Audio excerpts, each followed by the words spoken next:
A few years ago, President Putin learnt from the UK, and particularly from Mrs. Thatcher in Clause 28, about how to maliciously and aggressively attack the LGBTQ plus community. And there's now a law in Russia which criminalizes anybody who presents or is accused of presenting or alleged to present a non-traditional lifestyle to anybody under 18, but now actually to anybody. It's been extended. And I find that a heinous law. It was bad enough when it was presented by Mrs. Thatcher, and I'm sure once it had been fully rolled out, it was one of those laws which hadn't really taken effect by the time Thatcher resigned, and I'm sure once she'd seen it in action, she would have found a way to modify it or repeal it completely. It was a foul law, and a stain really on her record, as much as the attack on the miners, as much as her absurd poll tax. But Thatcher was a woman who changed her mind. Putin doesn't like changing his mind. But so many people have defined themselves by looking at Thatcher and thinking, oh, Iron Lady, let's just be aggressive and we'll get on. Well, actually, the point about Thatcher was that she wasn't that aggressive in real life.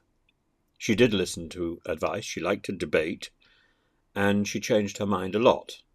But she was so fortified by this image, which had actually been provided for her by the USSR, the Iron Lady.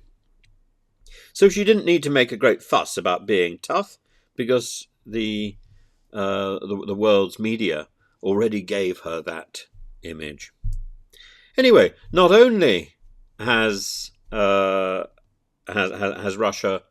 embraced that sort of nasty law from the Thatcher period, it's also embraced the idea of demanding a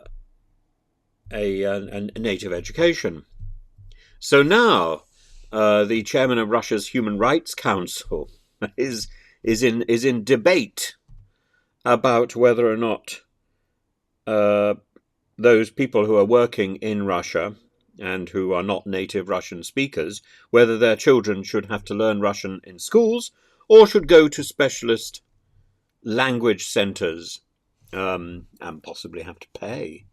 And the new laws are going to come in to compel people to have Russian language as a basis.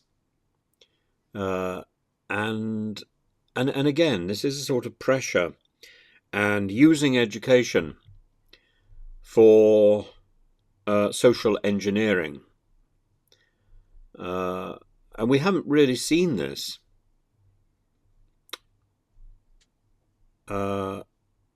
except in the former USSR, and we've seen the power of English as a foreign language wheeled out, in our case, as a business proposition, in the Russian case, as a form of totalitarian control. But I'm sure it will be modelled on that business operation that we have been so successful in. So once again, we are exporting our expertise. It is being perverted by the Russian government. Be in no doubt at all, the Russian government is watching us very carefully.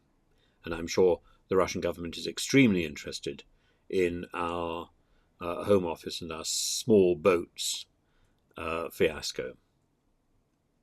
We are giving legitimacy to the very worst forms of tyranny.